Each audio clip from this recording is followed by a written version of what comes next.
Hello everyone and welcome to my AP Twisted Fate quick guide. Twisted Fate is known in solo queue for his stun cards and teleports. In the right hand you can easily influence the map and win more games, so let's get started. The pros are his wave flare, as you can kill minions with a simple red card Q. Then he has reliable CC with his stun card, which has a low cooldown. You can poke extremely well with his wild cards, and he also excels at split pushing, as he can use his ultimate to escape or create favourable fights. The cons of that is they're mobile and squishy, so if you get caught out you'll die really fast. Lastly, TF only has 2 active damage abilities, so he doesn't deal a lot of damage compared to your normal mid laners. For the skill order, you want to start with W so you have stun available for any invades, take E second and Q third, then the max in order will be QWE. This comment room page is great versus mage champions, as you can proc it with one ability for additional damage. Next, Nimbus Cloak will enable some playmaking with extra movement speed, which synergizes well with celerity and water walking. This helps out a ton and river skirmishes. Then we have Minion DMAT, which helps you clear minion waves, and Cosmic Insight, which lowers your summoner spell cooldown, which is crucial since Twisted Fate is a mobile. Alone, this will give you more opportunities to make plays. Versus melee champions, you can take the Electrocute setup, as you can proc it consistently. Then we have Taste of Blood to help out in trades, Eyeball Collection for the additional damage, and Ultimate Hunter for a shorter cooldown on Destiny. Onto the build. The first thing that I mentioned is you can choose any of the mythics. Personally, I go Ludens most of the time as it's a solid choice, but the other viable options are Crown if you're versing burst champions, Everfrost if you need more utility in the team, Night Harvester if you want max damage and carry. Lastly, we have Rocket Belt if you need a gap closer to engage on the enemy. Okay, we have the starter items as a Dawn's Ring and a Health Potion. Early game you want to build tier 1 boots, then a Lost Chapter or a Hex Deck Alternator, depending on which build you choose. Your core items are Ludens, Lucidity Boots and Lichbane. This gives you great wave clear and cooldown reduction with burst damage, which synergizes well with TF's playstyle. Rapid Fire Cannon makes it easy to poke or get picked with a stun card. The zone is as great as you can make aggressive plays and use the active to deny any consequences. Then lastly, Rabadons is a damage boost which completes the build.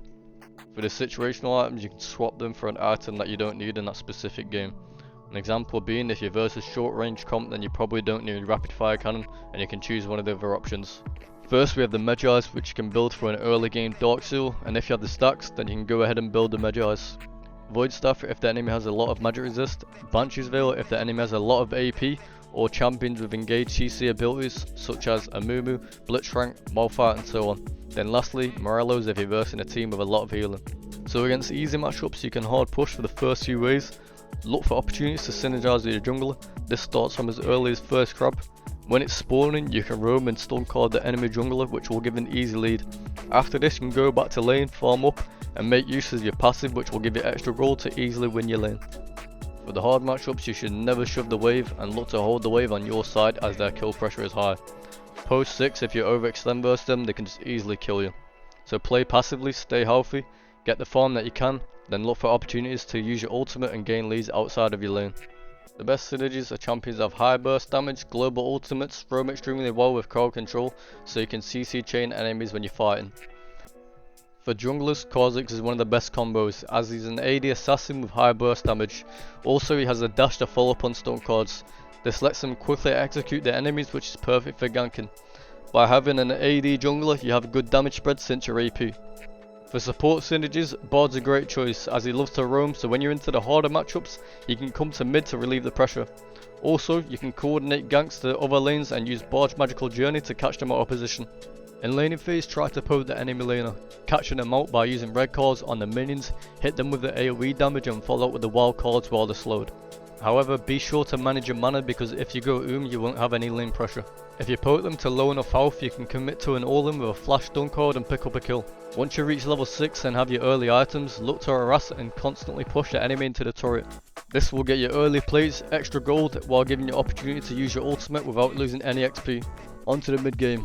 Once your bot lane rotates you can move into a side lane so you can keep farming and gaining XP. Try to pressure towers and take objectives with your team during the mid game as you have strong poke and catch potential.